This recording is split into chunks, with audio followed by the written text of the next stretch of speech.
اعوذ باللہ من الشیطان الرجیم۔ شیطان مردود سے میں اللہ کے پناہ مانگتا ہوں۔ وما نرسل المرسلین الا مبشرین ومنذرین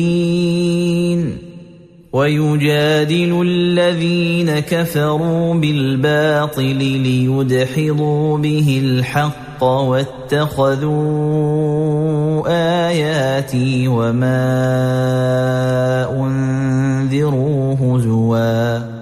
انہیں بتاؤ کہ رسولوں کو تو ہم صرف اس لیے بھیجتے ہیں کہ بشارت دیں اور خبردار کر دیں، اور ان منکرین کا حال یہ ہے کہ باطل کی مدد سے کٹ حجتیاں کرتے ہیں کہ اس کے ذریعے سے حق کو نیچا دکھائیں، اور میری آیتوں کو انہوں نے مذاق بنا رکھا ہے، اور اس چیز کو بھی جس سے انہیں خبردار کیا گیا ہے۔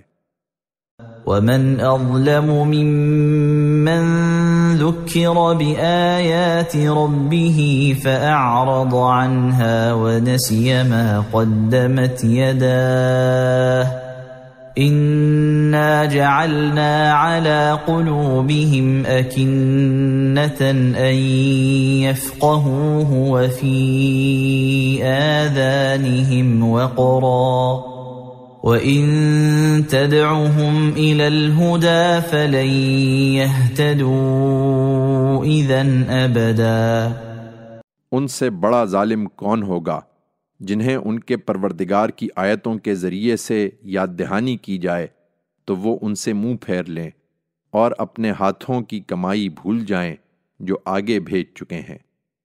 ان کے دلوں پر ہم نے اسی کے سبب سے پردے ڈال دیے ہیں کہ اس قرآن کو نہ سمجھیں، اور ان کے کانوں میں گرانی پیدا کر دی ہے کہ اس کو نہ سنیں۔